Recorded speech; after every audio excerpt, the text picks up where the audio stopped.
बिस्मिल्लाहिर्रहमानिर्रहीम। अस्सलाम वालेकुम। माँ के अनमोल खाने में खुश आमदीद। आज हमारे किचन में बनने जा रहा है जी एप्पल मुरब्बा। सेब का मुरब्बा बनाने का तरीका बहुत ही आसान तरीके से आज मैं आपसे शेयर करने वाली हूँ। कितने सेब का इस्तेमाल करना है, कितने पानी की मिकदार हम इसमें इस्तेमाल करेंगे, चीनी कितनी डालनी है, इतना आसान तरीका है। यकीन जानिए अगर आप एक बार घर पे खुद सेब का मुरब्बा बनाएंगे तो आप बाहर का सेब का मुरब्बा खाना भूल जाएंगे। बिस्मिल्लाहिर्रहमानिर्रहीम। यहाँ पर मैंने 3 सेब ले लिए हैं। आप चाहें तो सेब की मिकदार को बढ़ा भी सकते हैं, लेकिन मैं यहाँ पर 3 सेब का मुरब्बा बना रही हूँ। एक खुले मुंह का हमने बर्तन ले लिया है। उसके अंदर हमने 1 टेबल स्पून नमक शामिल करना है। नमक को पानी के अंदर आपने अच्छी तरह से डिज़ोल्व कर देना है।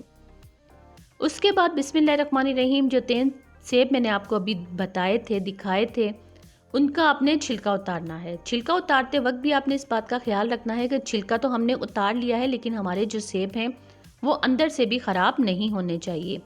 तीनों सेब का छिलका उतार के हम इनको इस पानी के अंदर, नमक वाली पानी के अंदर 5 मिनट तक हमने रखा था। उसके बाद बिस्मिल्लाहिर्रहमानिर्रहीम एक हमने कढ़ाई ले ली है और उसमें हमने 2 लीटर पानी शामिल किया है और अब इस पानी को उबाल आने तक हम अच्छी तरह से पकाएंगे। इन सेब को हमने उस पानी के अंदर डाल दिया है। चूल्हे की फ्लेम को हमने ऑन कर दिया है। यहाँ देखिए 5 मिनट हो चुके हैं। सेब को आपने बहुत ज़्यादा गलाना नहीं है। हम इन तीनों सेब को अब बाहर निकाल लेंगे। 5 मिनट तक हमने इनको इस पानी में पकाया है। 1 लीटर पानी हमने उसी कढ़ाई के अंदर रहने दिया है, बाकी 1 लीटर पानी हमने निकाल लिया है। जो 1 लीटर पानी हमने कढ़ाई के अंदर रहने दिया है उसके अंदर आपने 2 कप भर के चीनी शामिल करनी है।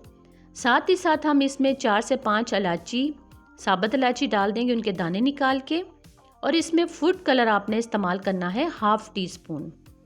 इसको अच्छी तरह से मिक्स करना है। चीनी के डिज़ोल्व होने तक आप इसको अच्छी तरह से पकाइए। यहाँ देखिए चीनी आहिस्ता आहिस्ता डिज़ोल्व हो चुकी है और पानी का कलर आप देख सकते हैं कि फूड कलर ऑरेंज हमने इसमें इस्तेमाल किया है और इसका कलर कितना अच्छा देखने में लग रहा है। अब आपने यहाँ पर ये करना है कि आपने चीनी और पानी के शीरे को रेडी होने का इंतज़ार नहीं करना। जैसे ही चीनी हमारी पानी के अंदर डिज़ोल्व हो जाएगी, जो एप्पल हमने पहले से 5 मिनट तक उबाल के रखे होते वो हम इसमें शामिल करेंगे। लेकिन उससे पहले 1 टेबल स्पून आपने लेमन जूस डाल देना है। इससे ये होगा कि जो चीनी है वो भी हमारी साफ़ हो जाएगी और शीरा एकदम से गाढ़ा हमारा नहीं पकेगा। अब आप यहाँ देख सकते हैं कि चीनी पानी के अंदर डिज़ोल्व हो चुकी है। सेब आप देख लीजिए हम इसमें शामिल कर रहे हैं। 5 मिनट तक हमने इसको पकाया है पहले पानी के अंदर, लेकिन हमने इनको बहुत ज़्यादा गलाया नहीं है। अब इसको हम यहाँ पर मज़ीद 3 से 4 मिनट तक पकने देंगे, जब तक कि हमारा जो शीरा है वो थोड़ा सा गाढ़ा नहीं हो जाता। बहुत गाढ़ा भी आपने इसको नहीं करना, एक तार का शीरा आपने रेडी करना है।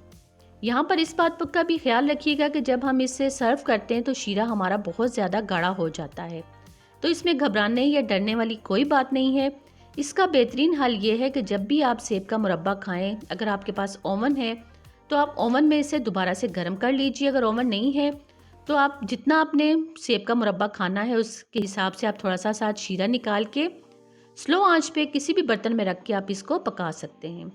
यहाँ देखिए अब इसको पकते हुए 5 मिनट हो चुके हैं। मज़ीद एप्पल भी हमारे गल चुके हैं और शीरा भी एक तार का रेडी हो चुका है। इसे सर्व करके दिखाते हैं। देखिए माशाल्लाह से मेरे अल्लाह की शान एप्पल मुरब्बा घर पे कितनी जल्दी रेडी हो गया है, जिसकी लज्जत अपनी, जायका अपना। बुजुर्ग अफराद को ये बना के दीजिए, उनके लिए बहुत ही बेहतर है ये। मेरे चैनल पर जो नए आने वाले हैं सब्सक्राइब ज़रूर करें, लाइक करें, कमेंट्स में ज़रूर बताएं। रेसिपी अच्छी लगे तो शेयर ज़रूर किया करें। बेल आइकन के बटन को क्लिक करना मत भूला करें। इस तरह से मेरी हर नए आने वाली वीडियो का नोटिफिकेशन सबसे पहले आप तक पहुंचेगा। घर का बना हुआ सेब का मुरब्बा, जिसको बनाने का तरीका बहुत ही आसान तरीके से आज मैंने आपसे शेयर किया है, तो फिर मुझे कमेंट्स में ज़रूर बताइएगा, क्योंकि मुझे आपके कमेंट्स का इंतज़ार रहता है। जब ये ठंडा हो जाए, ठंडा होने पर सर्व कीजिए। अगर शीरा जम जाए तो पहले भी मैंने आपसे को बताया है अभी कि इसे आप गर्म कर सकते हैं किसी भी बर्तन में डाल के। तो फिर मुझे अपनी दुआ में ज़रूर याद रखिए।